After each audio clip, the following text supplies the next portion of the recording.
From deep in the Burbank Media District, it's time for another edition of My Burbank Talks, presented by the staff of My Burbank. Now, let's see what's on today's agenda as we join our program.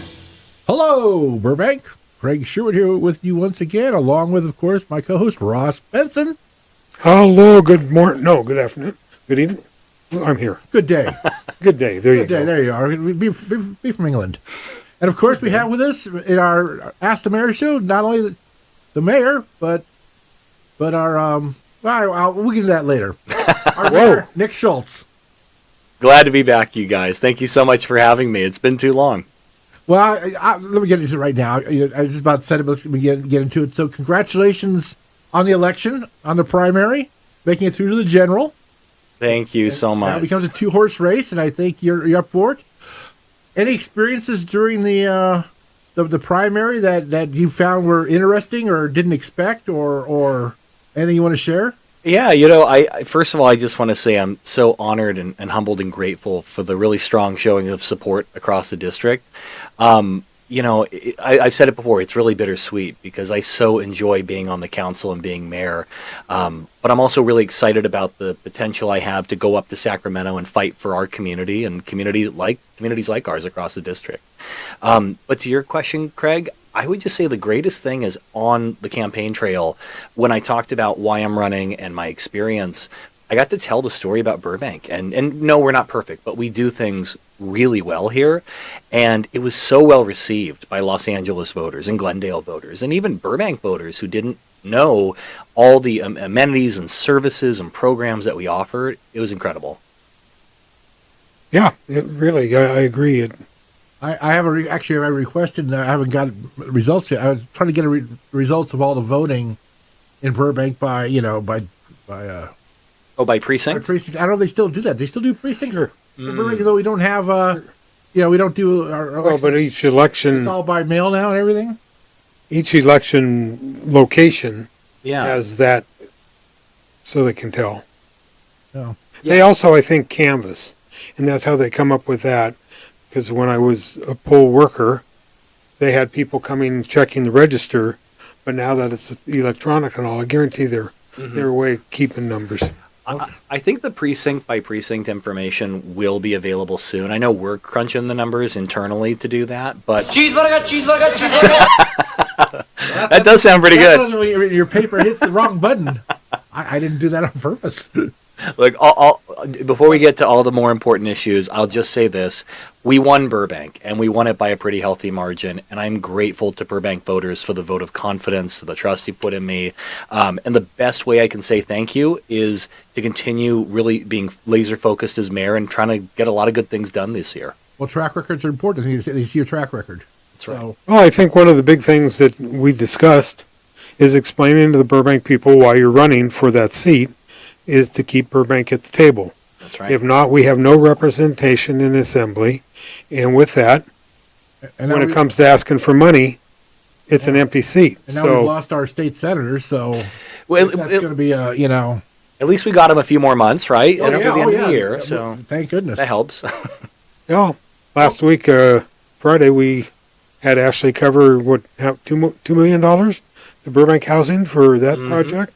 We have him for a couple more months. I guarantee he will be thinking of Burbank that whole time. Yes, he will. Absolutely. Does any of that $2 million go toward the thing, the new thing on Front Street, or is that all for the housing corporation only? I think it's all for BHC, if I read that correctly.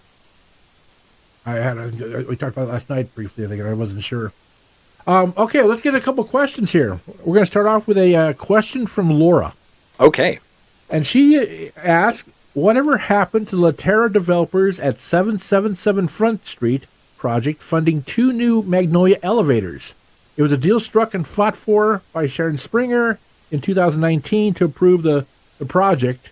And, of course, she references an LA Times story that says it's going to have, the 2 elevators on Magnolia. Now, we know about the Magnolia, the Olive elevator, which has nothing to do with that. Right. But so she's asking about what's going on with the Magnolia elevators. So, Laura, thank you very much for the question. Coincidentally, I had a chance to check in with City Manager Justin Hess about this earlier today. And so my understanding is that the developer is going to be submitting the designs to Plan Check. And so we should have a better understanding of what it's going to look like and how soon we could have it online by the end of this month. So it's a great question. It's very timely. And by this time next month, when I'm back on the Mayor Show, we might actually be able to talk about what they're proposing, the price tag, the timeline. So Laura, thank you for reaching out and asking that question. Now, I'm curious, that project's moving along quickly. I drive past it every day. Mm-hmm. It's only halfway built. I mean, people look at it and it's wrapped right now, what they call wrapped, so they can drywall and do that. That project's got a ways to go before. It does. So the elevator definitely won't take the amount of time, for them to build it as much as they have done. Right. So. Right. So, what I would add to that, Ross, is by no means am I saying it's going to be online in 6 months, but I do think, as soon as this month, we're at least going to get a concept, a design of what they're hoping to do, again, what the rough price tag might be, how soon we could hope to have it online. Sooner the better, in my view.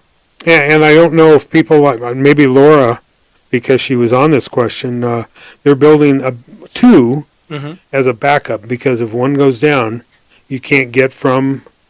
And that was one of Sharon's big things, is when one goes down, you have a backup. But also, I would think that project will have that elevator operating before they fix the Olive elevator. Well, Olive's supposed to start in May. Oh, okay. Construction's supposed to start in May. But it takes a year. No, it'll be done by next year, but it's going to start May and then be done by April of 2025. Okay. I actually did a story on that.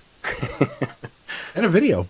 Yes, you did. Yes, you did. Well, let's revisit this next month, but it is very much still happening. And you're right.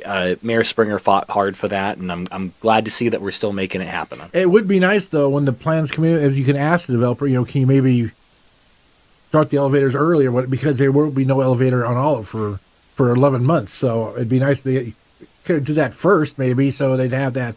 Who knows? I mean, that's up to, you can't tell the developer what to do once. No, but it'd be great to have those elevators online and operational and accessible to the public as soon as possible. Okay, real good. Laura, we'll stay on that for you. We actually it came through Twitter today from John. Mm-hmm. He sent a photo of the traffic this morning on Olive Avenue. And he said this experiment will last a year. He said that you said the experiment will last a year. How will residents of Olive Avenue be able to submit their feedback for the experiment? And the picture he shows is traffic back to probably halfway towards 6th Street, all backed up in one lane. I'll let you answer the question. I'm going to give you a follow-up. Sure, absolutely. And so first thing, John, thank you for asking the question. And I want to clarify, because I may not have been clear the last time I was on. So there's a lot of things happening on the hillside. When I was talking about the 1-year pilot, what I was referencing was San Fernando and converting that to one directional traffic. The restriping on sort of the very east end, like going up the hill of Olive, that has a more indefinite timeline. I think staff is actually coming back sooner because of all the feedback and concerns that we've had. So I'm hopeful that we're not going to wait a year to rectify that. So my understanding is he wanted to know what's the best way to get feedback on this. I would say twofold. You could certainly submit it directly to city staff, but I think the easiest way is just email citycouncil@burbankca.gov. When you send an email there, it goes to all 5 council members. Bob Kramer gets it. Yes, he does. It gets forwarded to all the executive team, the city manager. So that's the easiest, most direct way to get feedback to the people that need to hear it. And will you, when you get those emails, will you then forward them yourself to David Kriske or whoever in the... Very common. Make sure he gets it, gets the feedback early. Yeah, a project like this is going to get immediately looped into Patrick Prescott with Community Development and David Kriske also with Community Development. And I'll just say I appreciate the emails. I know, it's not possible for us to respond to every single email that comes in, I suppose, but it all gets read and it all gets referred to staff. And there are many times people raise good questions, good concerns that then start an internal discussion with council and staff, I mean, not the council as a whole, but individual council members asking, why is it this way? What can we do to remediate it? Well, I know you're lucky to have both David Prescott and David Kriske. I mean, Kriski's the guru of transportation, and very well informed and very knowledgeable and Extremely. and always responsive. It's funny, Mayor, you said the council gets a lot of mail. I one day was talking to some people downtown, and in excess of 2,000 to 3,000 pieces of email a day, and you say you can't respond to them. I understand. There is a lot of email that's the same. You guys look at it, but you can't respond to each and say, we're a city of 110,000. You can't respond personally to every single one. And so it gets a little, but you guys are paying attention. And what I would add, Ross, is that, if anyone's listening here and saying, well, why don't they respond to everyone? Let me be clear. I would love to. It would be a full-time job. And in many assembly offices, Senate offices, even like Mayor Karen Bass's office, that is someone's job, is to go through the email and do that. Obviously, I want to be responsive, but I have to balance responding back to you in an email versus actually pursuing the concern that you wrote about, and that also takes time, meeting with department heads, and so it is a balance, but I assure you, if you send an email in to citycouncil@burbankca.gov, it gets read and somebody acts on it.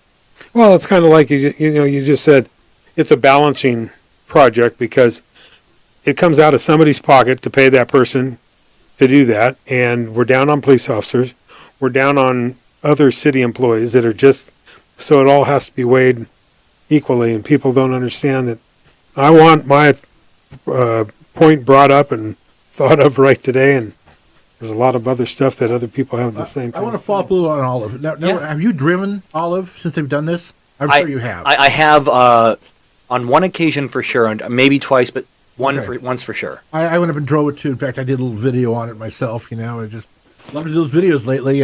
That's good. It's show me time. But anyhow, I agree with the whole concept. One lane, because of it doesn't need to be two lanes, one lane. But where they did put that lane is extremely close to parked cars, and there is people open their car door, boom, that's a car that's going to hit them. I was surprised with was I said, well, what about a bicycle lane? They said, well, Orange Grove is designated as a bicycle lane street, but Orange Grove has nowhere near the size of Olive. I would think they would change that and put a bicycle lane on Olive and a one lane still for traffic. It was confusing me why that would be why it'd be Orange Grove and not Olive. And then to kind of on John's point here, I'm looking at the picture he sent, and the traffic's really backed up in one lane all the way down to Glen Oaks. Now, I would think maybe between 5th and Glen Oaks and that one little half block, why not make that 2 lanes so cars can then, because the signal at Glen Oaks isn't a very long signal. So honestly, I think I can answer that. Okay. Having listened to our traffic lieutenant and listened to traffic engineers, they take that all into engineering. That movement of moving cars from 2 lanes to 1, that causes a lot of accidents. This is 1 lane to 2 I'm talking about. I know. And the reason they didn't do that is that changing the lanes causes a traffic accident. So the engineers look at the percentages and the reasons they do it. I happen to used to live at Olive and Kenneth, and a roommate of mine, Craig Durling, who we were roommates, would sit on our balcony and watch the people run the stop sign at Kenneth because they were, again, looking at this picture John sent. I have been up there. I sat up there one day in traffic, and I'll agree, but it only is 2 minutes, 3 minutes out of your time to stop and move, and it's doing what its intention was slow traffic down up on that hill. And you're right, Ross. That is what the council all those years ago, before I even got on, that was the policy choice they made. But to John, who I can tell is feeling the frustration, what I would say is this is great feedback. So, I now see it. John, if you're listening to this, if you haven't already, in fact, just send another email, even if you sent one before, to council so we can see this. And, this is very much a project that is in development. It can change. Look, can we satisfy everybody? No, because People might want different things, but we're going to hear all the input. We're going to listen to the experts, to your point, Ross, and then we're going to try to make the very best adjustments that we can that balance all of those interests. But at the end of the day, safety is paramount. Well, and kind of like San Fernando Road, there's a lot of people are going, what were they thinking? Sure. But Craig and I remember the days when that wasn't a road. That was, the Golden Mall. Yeah. And when we left the Golden Mall many years ago, and then put lanes back in and changed direction. And brought all the businesses back, too. So it takes some balancing. Everybody abandoned Burbank when we went to the mall. But then it was all mom and pop businesses. Yeah. It wasn't the large places like we have now. But they all were driven out of business. That's right. Back in the day.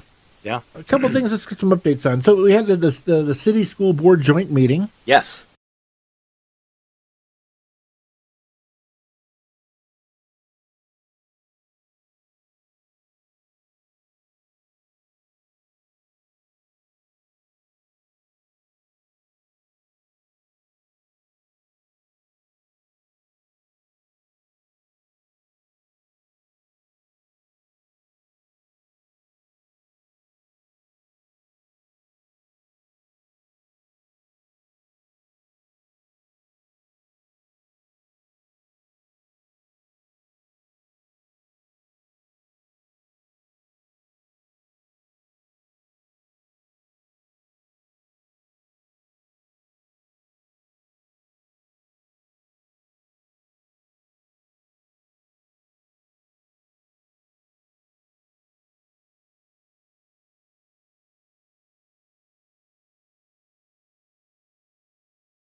Using bandwidth because we lost 2 cameras. Oh, no. But I'm glad to say while I interrupted you and your train of thought, they came back finally. There we go. So if there's 5 minutes when people look and say, why wasn't the mayor on camera, it's because we had a little glitch. Charter Communications, and they have an exclusive contract in Burbank.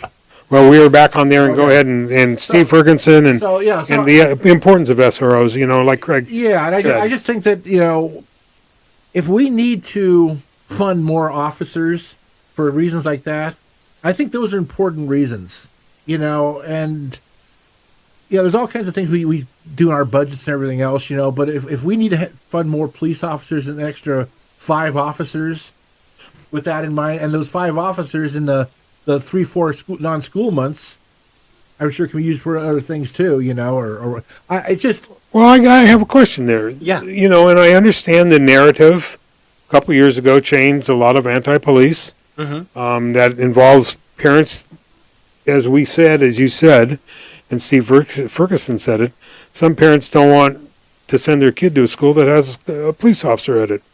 But I think if you look at the positives, all the way back in the DARE days of LAPD, and the chief has said this, and I think it was one of the officers that made the presentation, it really made a relationship. In the long run, you got police officers, the kids back in elementary school got a good reputation with an SRO. I think you could I asked my son, you asked Craig and I, we still know our SRO officers and the relationship we had. You get a kinship and a nice ship, and those are positive things versus the negative condensation that there's a police officer. As you heard, Officer Roberts does phenomenal work. She's great. And it's very hard to get an officer that is good as her, and we've had some great SROs. Darren Rodriguez, I can go through the list. It takes a special officer. It does. And it's hard to it's just the thinking of us older people, how that worked out so well, having an SRO. I mean... And she's so tied up now with so many different reports and everything else that she really has no time to mingle, to interact and things like, which is what the most important thing with that. So we've talked enough. No, that's great. Go ahead and give us your it's your forum now. Yeah, so no, look, I'm glad you guys asked about it. I would say there were two things accomplished. Not that I disagree with you. Yes, there was a lot of, everyone was talking for at least 2 minutes and sharing their thoughts. But I do think there were true, really critical accomplishments.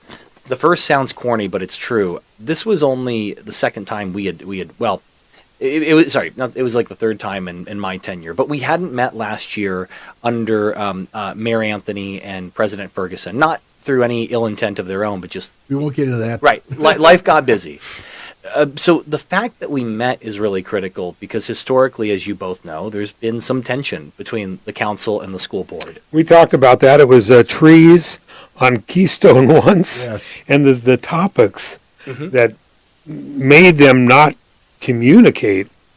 It just blows you away, That's right. And I think, I don't want to be too Pollyanna about it, but the fact that we met, that we had a discussion, I think moving forward, to your point, Craig, we should try to be a bit more action oriented and more like what we're moving towards in the future. But I think for, the first meeting, at least in 2 years, it was a good meeting to have.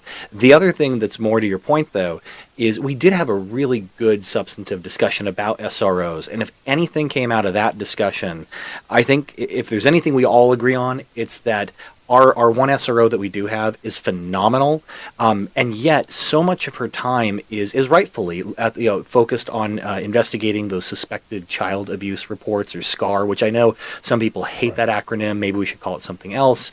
But the point is, there's so much work to do there that obviously there is this open-ended question of how can we get more resources to the school district.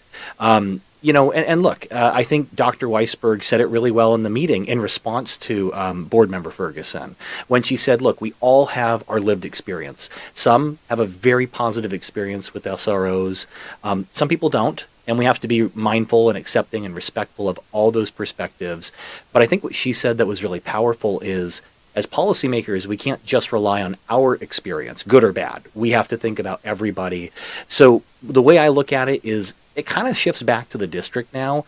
As city partners, we want to provide for our kids, the safety of our children, our teachers, our staff members. It really does now turn on the district to tell us what they feel that they need. And then we can look at how we can help. I heard today that they've actually have notified the schools, I think the middle schools, I'm not sure about the high schools, that they're going to eliminate a vice principal and a counselor from each school as part of a budget cut. Yeah. So there's The one thing I want to commend a you, lot of the schools. Yeah. I got to commend you. In a room at a dais with 10 politicians, you ran that meeting pretty Yes, well. I do Thank agree. you guys. I do agree. We weren't watching for 6-7 hours, and every politician does like to speak. And you at the beginning, you kind of gave the rules, and not everybody has to answer what the previous person, and you got that meeting going. So kudos to you, Mayor, for getting that meeting rolling, and some of us do pay attention. Oh, thank you. And to be fair, I know we were going long, so I didn't comment on that agenda item. Not that I didn't have thoughts, but look, we can talk, but we also have to get back to business and get things done. Everybody can talk, but it's what you say that's important. And what you do in response to it. And I think you said it. You set an example, and I think your vice mayor probably saw that, and hopefully when she's in that chair or whoever's in that chair, Right. does that move things up? Because sitting at a school board city council meeting, can be Yeah. lots of fun. Well, let's change gears here, and I don't want to throw you under the bus on this one. No, all But good. let's talk about the BRT. Yes. Is this where the wheels on the bus go round yes. and round? I think somewhere we actually did have a bus sound effect somewhere. We had. There we go. Not much of a bus sound effect, but Well, you can hear the door opening. there you go. So very much in agree in favor of what you guys did in reinforcing the letter you had previously written. I can't see going to a single lane on Olive. The backup set would be huge to save 2 minutes for a bus. Nobody can prove nobody's even riding the bus right now. If we look at Burbank buses, I mean, they're just not being used much. So, and I did see that in some places that they are going single lanes on some of the streets. in there. If you look at their plans, they do have a couple areas. Oh, for the total route. The total route, okay. especially in I think above First Street, going up to Glen Oaks. So I mean, I'm okay with but anyhow, let's get where we stand right now. I like the fact we're going to have two people go and talk to them directly instead of our staff talk to their staff, and well, that was a very good point. First time, and your fellow council member said, "We know Artie, we know the supervisor, but have we ever got in the same room and discussed what we need in our city?" Oh, there's an idea. Communication. Yeah. So that was, you guys did get that across, and I'm glad. Even now, that's the first time in all my 50 years of watching that they literally picked straws out of I think it was straws out of a coffee cup on who. Yeah, that was great. So we're I think we come back a little later in the year on that. So has a meeting been scheduled yet with them? Where we stand right now? Right, this is government. I have no doubt. So just to recap for those, I'm sure a lot of people did watch, but if you didn't, so we adopted the cooperation agreement. Still needs to go to Metro. We can unpack all that, but it now falls to council members Zizette Mullins and Tamala Takahashi as the council's appointed representatives to have those meetings with Ara Najarian out of Glendale and Catherine Barger and all the other Metro Board of Soups, Metro Board members. I don't know. I'm not on the subcommittee, so I don't know the exact status. But to your point, I would certainly expect that we're going to get a report back within a matter of a month or two. Certainly the concerns haven't gone away. Metro's desire to move the project forward hasn't gone away. So this is going to continue to be a conversation. But what I would just say to both of you is that, in a lot of ways we accomplished a lot, and in other ways it might not feel like we did because there's still a lot of uncertainty. But the two big takeaways for me is that we signaled to Metro that we're willing to work towards the right project for our community. And we adopted a cooperation agreement that contemplated cost sharing, that confirmed our belief that Metro needs to come to Burbank and get approval for any construction permits. There's a lot of great stuff baked into that cooperation. Let me interrupt you real fast. Yeah. Metro, could they actually come in here and force something like that on us, on our streets? So that's a great question. So one of the things, Craig, since that meeting, for the most part, there was a little bit of confusion. People digested it. Some people have been really upset and have said, why would you guys adopt the cooperation agreement? There's a lot of reasons, but I think the single best thing for Burbank baked in that agreement goes to the fact that it's unsettled law. Metro has and could take the position that they don't need our permits, that even if we deny it, that they could proceed with construction on the right of way. So what would happen if we deny the permits? Would that be like eminent domain? If they were to approve a property that Metro would eminent domain a lane or something? Not quite eminent domain, but yeah, it'd be sort of under the theory that, a road is a public right-of-way, the city does not have sole ownership of it, we're able to do the construction we need. Of course, we have to compensate the city for any loss or expenses incurred. But here's what would happen if we go down that road. We could deny the permit, Metro could try to, they could sue saying that, they get to, construct anyway, and this lands in court. And whether we're right or wrong, it's probably tens, if not hundreds of thousands of dollars litigating it. Absolutely. So what this agreement says, if adopted by Metro, is that, look, in the spirit of cooperation, we're going to talk about all the options. We're going to try to find common ground, but we're all agreeing that at the end of the day, if you want to do construction on Burbank roads, you need Burbank permits. And that, to me, is so valuable because it saves the city and Metro. It saves everyone hundreds of thousands of dollars in potential litigation and costs. And to your point, Craig, it is not completely impossible that should you go to court, a judge could say they get to build it on your streets even if you don't want to allow them to do so. Well, I want to bring up a good point. You guys negotiated there, the five council, and quite a few of the staffers from Metro were filling the first several rows of city council. You basically came down and, when this all started, people need to remember, they were going to take away that curb lane, and everybody complained, and that got changed. And now, basically what you told them, and they agreed, is this is our point. we're going to work together, Yep. or we're going to litigate, which could take a lot longer than putting the bus lane in. Right. So let's work together, and it's progressing. Progress is slow. It's not always perfect. Right. Sometimes 2 steps forward, 3 steps back, but at least we're stepping forward. Exactly. And the other thing is, I think you said it, Ross, the moment before I made my comment in that meeting, the moment that sort of dawned on me was what we were doing with having our staff talk to their staff. It's the proverbial, my people will call your people. And it's a lot of hot air from people talking, but not a lot getting done.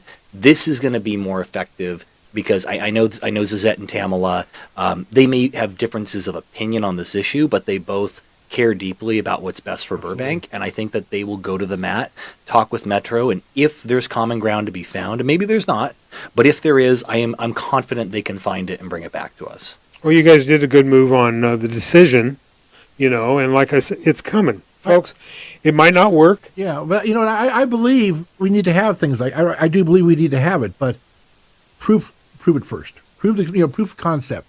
Let's run buses there for 6 months. If you show me 75-80% filled buses every single time, then maybe we should be doing something like that. But until they can prove that is going to be a viable route that people are going to use that often, I just can't see it disrupting the city. So. Well, and I know we have other topics, guys, but I will just say the other critical takeaway from that agenda item, at least in my view, is that we did not move off from our comment letter in 2022. Right. We still have all the same concerns. Right. I guess if there's any difference, it's that rather than saying, go away or, whatever, now we're saying, okay, look, these are concerns. We need to be like adults, role models for the region and community. Adults sit down across the table, they talk about their concerns. Maybe you still disagree after that conversation, but you're better for having had it. And I do think there are some points of agreement. Can we all agree eventually we need an olive bridge replacement? Can we all agree that we need to, whether it's mixed flow or dedicated lane or anything in between, that we should be doing everything we can to protect traffic overflow into those residential streets running adjacent to the line? Totally. I think there's a lot. I think there's fruitful common ground to be had. You're not enemies. You're just trying to work out a agreement that works for everybody. Yes. Well, it was funny prior to that meeting. There was a big protest in front of City Hall. I'm not going to say big for Burbank. It was, there were 10 people out there. No, there were 50 to 100 people out there. It's Burbank.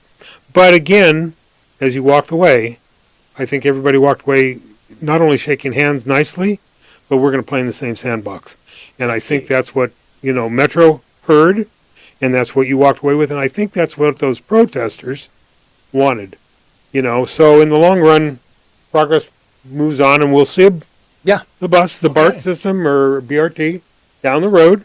To be continued. To be continued. So that's right. Let's move on to a very, very recent thing from our last meeting. Mm-hmm. We've pretty much we declared a housing emergency in Burbank and a homeless emergency in Burbank, and we have now acquired the former Hollywood Piano store on Front Street, and we're going to have a parking lot on the corner of Verdugo and Front for RVs at nighttime to park, but not during the day. They have to move every day. But we're also going to convert that building into a shelter.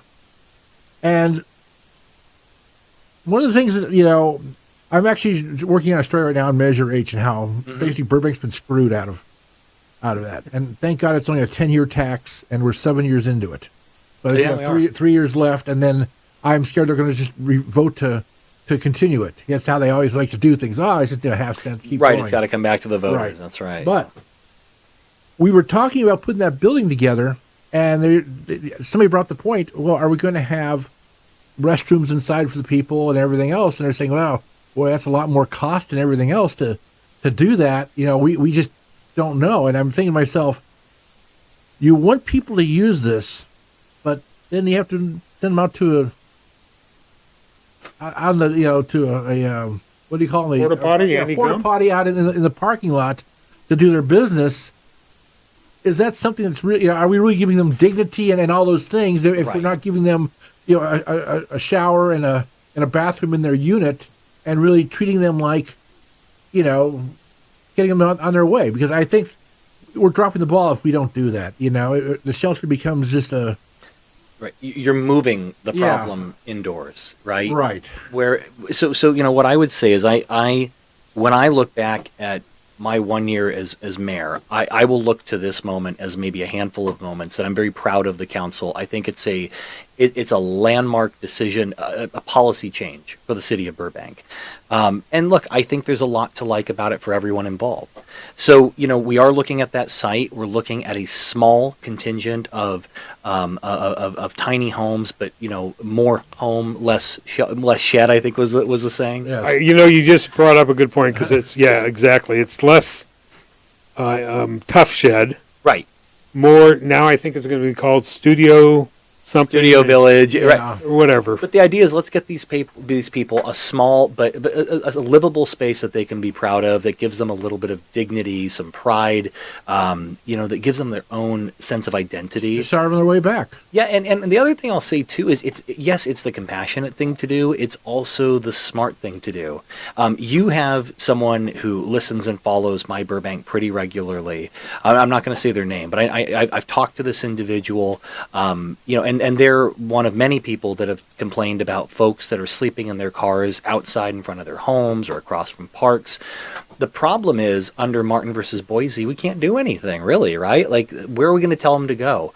With this, we now have a safe overnight parking. We will have a safe overnight parking location where we can say, look, ma'am, look, sir, you can't stay sleeping here in front of this family's home, but we have a place for you right over here where you can be safe, where you can use the restroom, where there are supportive wraparound services that you can have access to. It's compassionate, it's the right thing to do, and it also enables code enforcement, law enforcement, everyone to better provide for the other residents that call Burbank home. I think it's a win-win. It is, and I will say at that meeting, our vice mayor, her experience, her training, what she does as a social worker. I didn't know a ton about Nikki prior to her sitting on Burbank Right. City Council, but she is coming out as a shining star with her experience as a social worker. She has been in the trenches. We're talking somebody that has experience in other cities and bringing that experience to Burbank. And like she said, I don't want, 2 bedrooms in an 8x8 box. Right. We got to be different here in Burbank. And boy, She's smart beyond her years. She really is. yeah, she did a great job. I totally agree. I was reminded in that moment why Burbank voters chose her as one of the three, and I agree with you. I think it was one of her seminal moments as a vice mayor, as a council member. And look, I think in the years ahead, that's going to be one of her many value added to the council. Homelessness is not going away. It's going to continue to be a huge issue. I don't think that there's anyone better equipped to speak on that issue or to lead on that issue than Nikki. Well, are we going to be able to petition? Maybe we get some of those Measure H funds for that in the next 3 years. Yeah. And I will say this also. I'm sure you saw the reports that came out, the state audit, that we have no accounting of billions of dollars used for homeless services. We don't know where the money went. We don't know how it was spent. We don't know what it did. And that's scary alone in the fact that, we keep putting more and more money towards this. But where is the money going and what's the result? So, but in Measure H, I think they said in the meeting, we've put in close to $56 million already and received back $2.5 million. Burbank citizens, through our half-cent sales tax, have contributed $56 million to this fund, and we've already received back about $2.5 million in any kind of services. Yeah. So is this something that we can now petition them and say, we're trying to build this thing here. Here it is. The plans are done. We're ready to go, but we need more funding. That is a great question, Craig. The short answer is yes. Here's the longer answer. So by adopting the shelter crisis resolution, what we're able to do is fast track this project without having to go through some of the more administrative, burdensome hurdles. But there's still, I just want to mention to the public, there's going to be tremendous outreach. There's going to be opportunity for public input on the design, the implementation of the project. But in terms of funding, we're initially going to go to the Burbank, Glendale, Pasadena Housing Trust, which was formed by legislation that Senator Portantino created. They have their own funding allocation, their own pot of money. We're going and asking just shy of $3.5 million from them. And I think we have a very good chance of getting it. And that's going to be our seed money to make this project happen. Now, to your point, Craig, one of the reasons that look, I don't think that Burbank's gotten its fair share of Measure H money. I agree with you. What I'm about to share is not what I agree with. I'm just saying this is what we often hear. Well, Burbank doesn't have a shelter. You don't have a lot of the expenses and the upkeep that other communities do.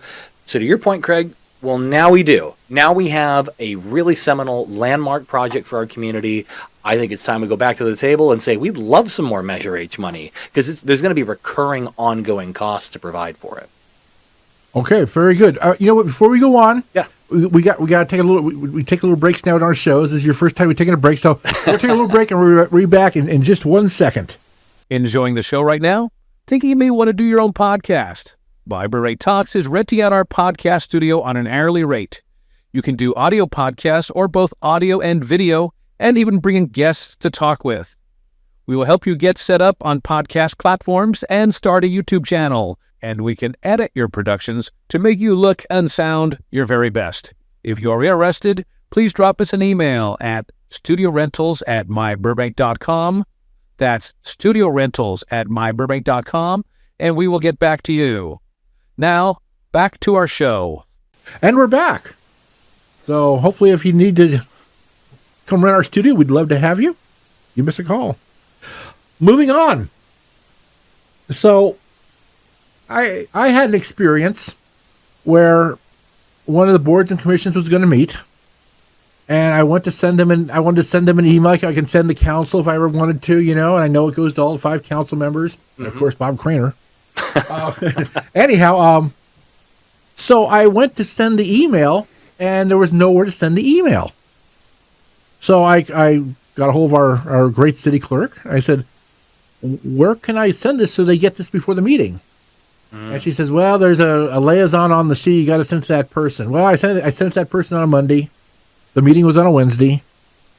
And it turned out that person never, once they got it, they just sat on it for 2 days and printed it out and handed it to the members as they walked into the meeting. Oh. So my points I made were never brought up, during the discussion of the agenda item.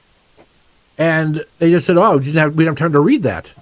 So what can be done if, whether it be sustainable, the police commission, the planning, I think the planning commission actually has a thing. But there are, park and rec, a lot of commissions and boards that you have no way to communicate with in advance.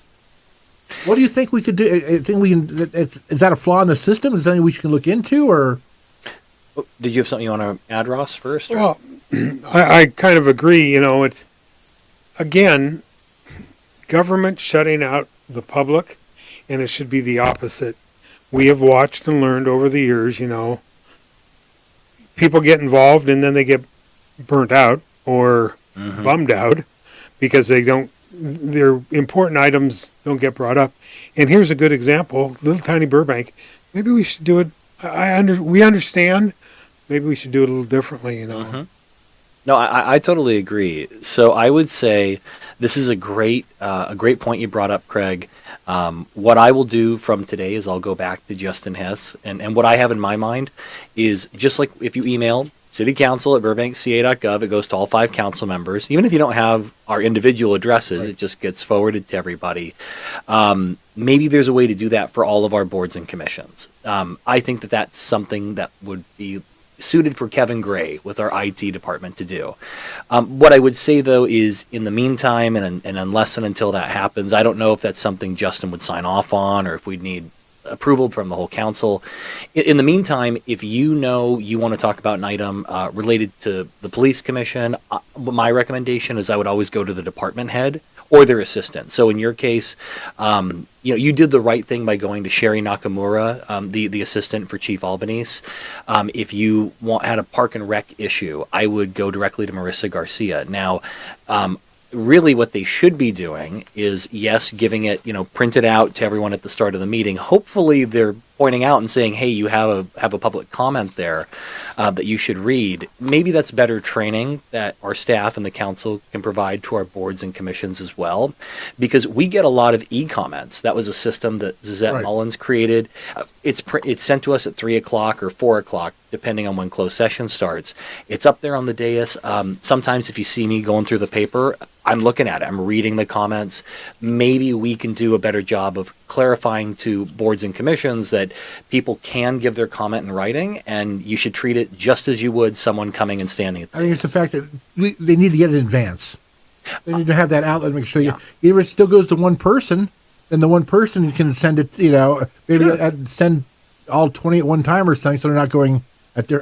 Sure. I just say I found a bug in the system. Yeah. And I'm going to throw it at you and say whatever you think, but there is a communication problem there with boards and commissions, I think. But I think you just made a great point. That e-file or e-comment could be for boards and commissions. It's a great. That's a good idea. If Zizette brought that up for council, Maybe we apply it to boards and commissions. I'll talk with Kimberly Clark and see if that's something that could be and done. there might be, and I don't know. Again, our city attorney will get involved. There might be some Brown Act precautions that they have to implement, but we got to look at today's technology.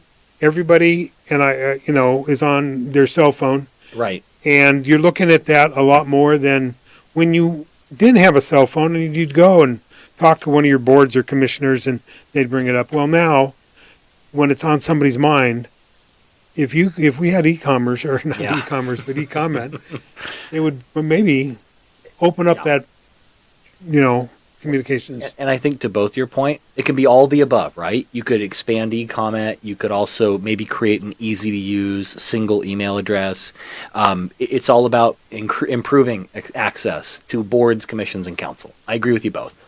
Well, we have moving on to the next topic. I know, we're going to lighten it up now. Like I think some presidents used to say, "Let's lighten the conversation."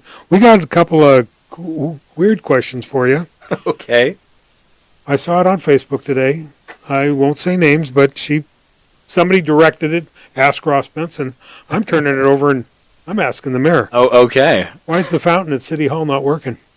I don't know offhand, but I'll look into it. I want to say we might have a part on back order, but I don't want to You mistake. mean you don't know everything in the city going on, every electronical and every. I don't know. mechanical? I don't know everything, but let me get an answer back for you, and then you guys can share it on next week's podcast. Okay, How about that'd be that? great. Yeah. I will say one thing about that is that I think Burbank over the years has had a terrible. We talked about the Golden Mall earlier. Mm-hmm. They built fountains in the Golden Mall and all sorts of things. Oh, yeah. And after 7 or 8 years, they all stopped working. There was a lack of repair, and that's, I think, what led to the downfall, the whole downfall of it. So, Yeah. I think if you're going to build the darn fountain, then you got to make sure it keeps working, I mean, that's. Well, I do know that they had one time people complained because of water, and then I think they were using recycled Which they water, are, yes. and it says right up there somewhere on it. Yeah. And there's different reasons, it could be a part. Fountain. Well, the fountain is old. It's not, they didn't put it in 20 years ago. I was out there for that protest, and I was looking at the fountain. Yeah, that fountain is old, and it needs a lot of maintenance. It does. It So- does. And then, again, another question for you, because I know you have a deep schedule today, and your calendar that Sandy George sent us to, that lady, the amazing Sandy George. wow, this weekend you're going to be running from 1 minute to the next. Yeah. So if anybody wonders what the council does in these off weeks, so right now, it's Tuesday evening. We're not in council. Councilmember Mullins and Councilmember Takahashi are already in Sacramento, and then the vice mayor and I fly up together in the morning. We're all going to Sacramento for the League of California Cities. It's their annual summit, leadership summit, and lobby day. That's a mouthful. What that means is we go up once a year to Sacramento, and I'll speak for myself, and I know the vice mayor's with me on a couple meetings. We're meeting with Senator Menjivar, Senator Portantino, Assemblymember Friedman. We're talking about the things that we're doing well in Burbank, and we're making important asks. We're identifying infrastructure needs, whether it's a new bridge, two really that we need: a chloramine boosting project or a direct potable reuse project that we need funding for at Water and Power. We have our list of asks and we're going up there. And if you're listening and thinking, well, that's kind of, we're in a state budget deficit, we're not going to get anything. Here's the thing. Everyone else is still going. We need to be in the room making the asks so that when there is money and funding there, Burbank, you walk in the door and they know what we're about, they know what help we need, and hopefully that means dollars come back to Burbank sooner.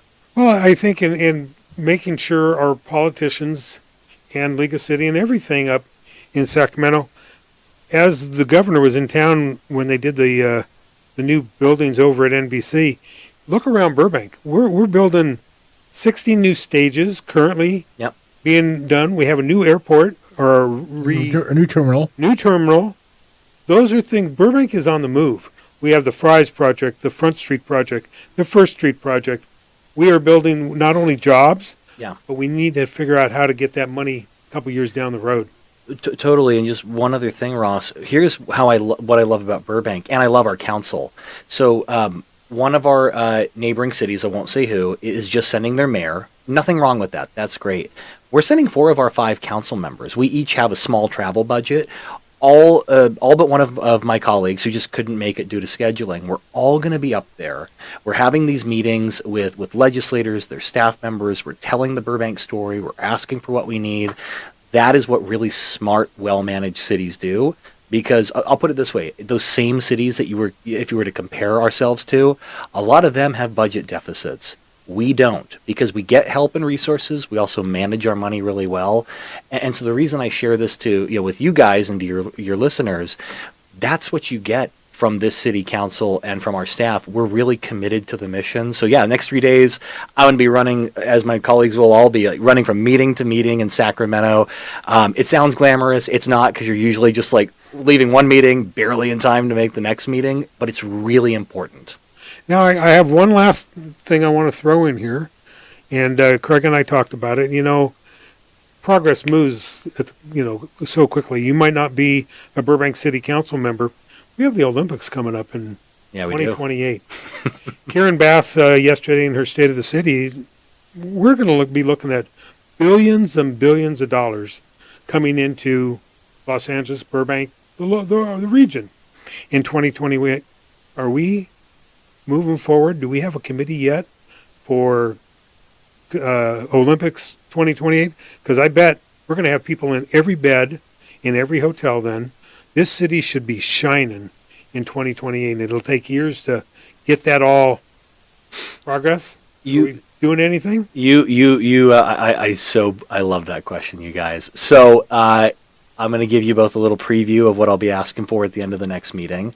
Look, we have been in discussions with all of our regional partners on transit and tourism, but I'm going to be asking to put together a mayor's task force of business leaders, nonprofit leaders, our travel and leisure leaders, and city personnel to make sure that we have a comprehensive approach to the Olympics. I think we are going to be ready. We have several new hotels that are opening. We got a great number of restaurants and retail that are going to be ready to receive all those visitors. I just want to formalize what's already being done through the mayor's office and say, over the next few years, all my colleagues, whoever is mayor, it should be a part of something we're talking about throughout our tenure. What are we doing to be ready? And I would say not just the Olympics. We have the World Cup coming to LA too in 2026. We want people to come stay in Burbank hotels, shop at Burbank restaurants. And so it's opening all those. It's also making sure our infrastructure, our transportation, everything's in place. So people come, they have a great experience, and then they come back. Oh, very, very good point. I'm just, I'm looking forward. The groundswell is the Olympic torch got lit yesterday. Yeah. Before you know it, we're going to be having Olympic trials in our backyard. It's coming here. So. And the World Cup, too. That's when Pasadena at the Rose Bowl, I'm sure, and at the SoFi Stadium and all. So that's, and we just opened a new hotel, the Cambria, and we have another one by the Marriott, another 250-room plants, other hotels. And each, offhand, how much do we get our bed tax, our head on the pillow tax we have? Do you know how much that is offhand? Or I don't put you on the spot. Yeah, I don't know off the top of my head, but I know that we have a pretty competitive tax rate, compared to our neighbors. Which all of that is good because look, you want to have it low enough that it draws people to stay in Burbank as opposed to elsewhere. It draws hotels. Yeah. To build in Burbank. That's right. But obviously, you want to have enough to obviously collect and do good use with it. And back to your question, Ross, I would say we already have Visit Burbank and a lot of folks working on it. My thought is let's centralize it in the mayor's office. Just make sure we're all on the same page, talking regularly, because this could be an economic boon, especially coinciding with the replacement airport terminal opening, all these new hotels. The next 10 years could be incredibly great for Burbank's economy. And even if I'm in a different role, I'm still going to be making sure we bring all those dollars back so that this goes off without a hitch. And the other thing I'll say is, if it's good for Burbank, I guarantee you there's going to be positive spillover that'll be good for Glendale, for Pasadena, for LA. It's good for everybody. Well, you make a good point, and I sit on the Magnolia Park Merchants Board, and I keep telling them we're going to get 16 new stages. All those, not every employee, but a lot of them are going to shop in Magnolia Park once that gets done. That's in 2 years. They hope to get that studio done. In 4 years, we're going to have how many people here from around the world A lot. that are coming to the media capital of the world? Literally, Burbank, we are known, and people know that. They know, we got to emphasize and make money and make our city just shine. Couldn't agree more. And by the way, you notice he said replacement terminal, not new terminal. He's been trained well, hasn't he?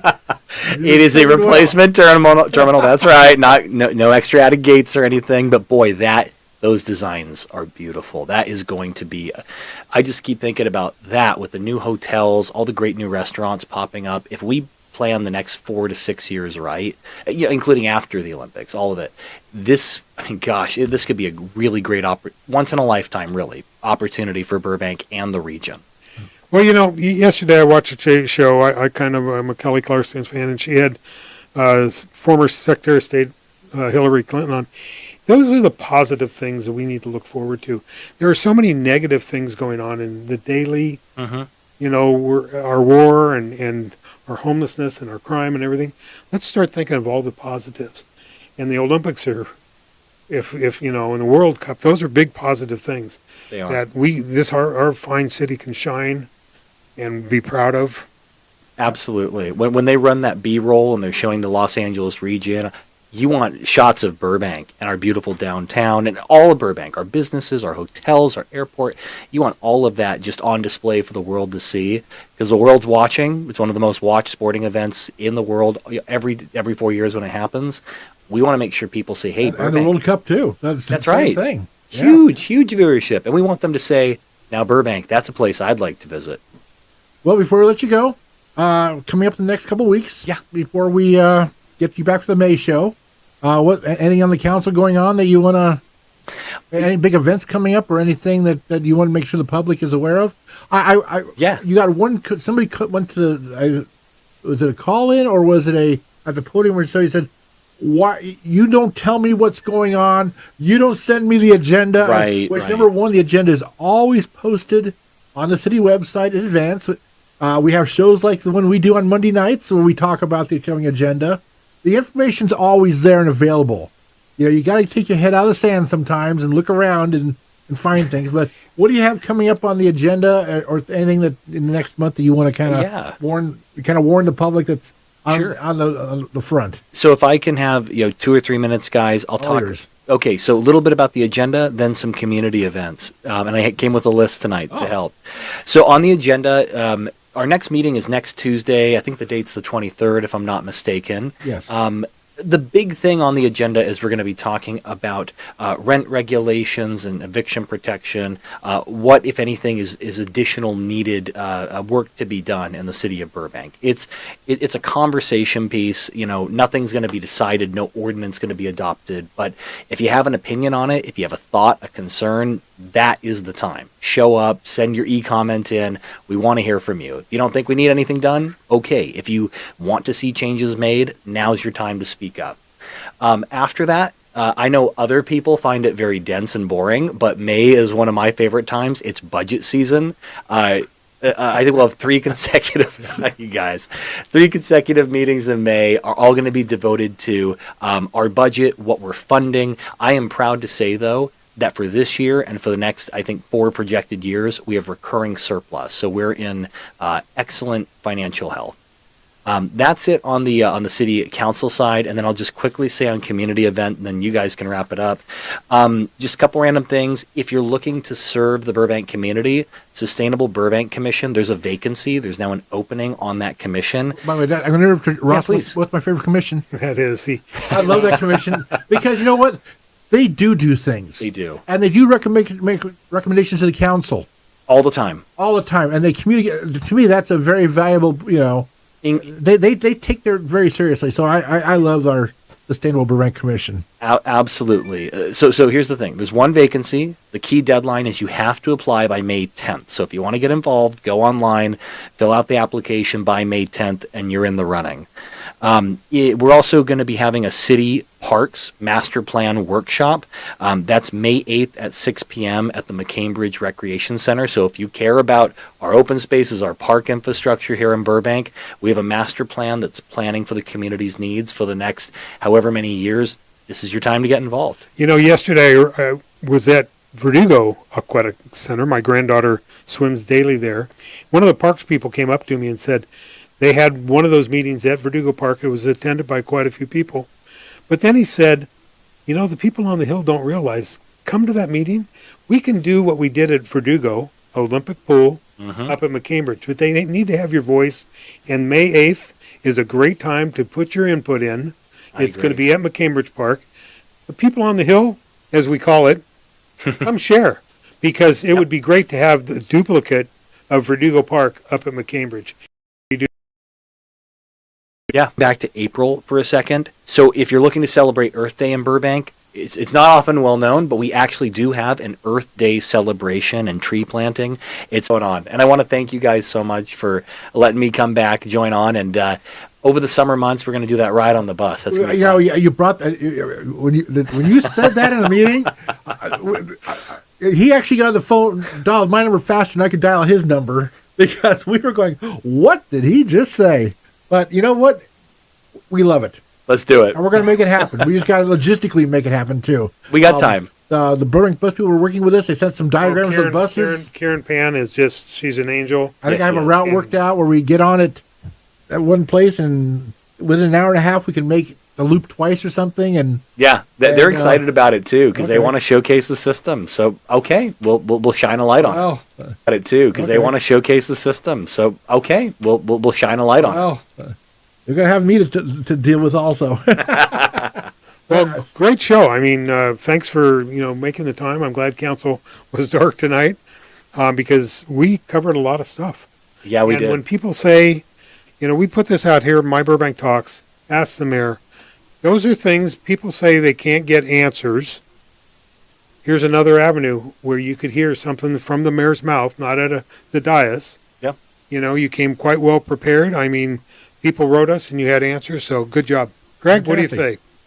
I think great show, and we'll be back in May with another one. So yes, we will. For Burbank Mayor Nick Schultz and Ross Benson, this is Craig Sherwood saying thank you very much for listening, and we will talk to you next time.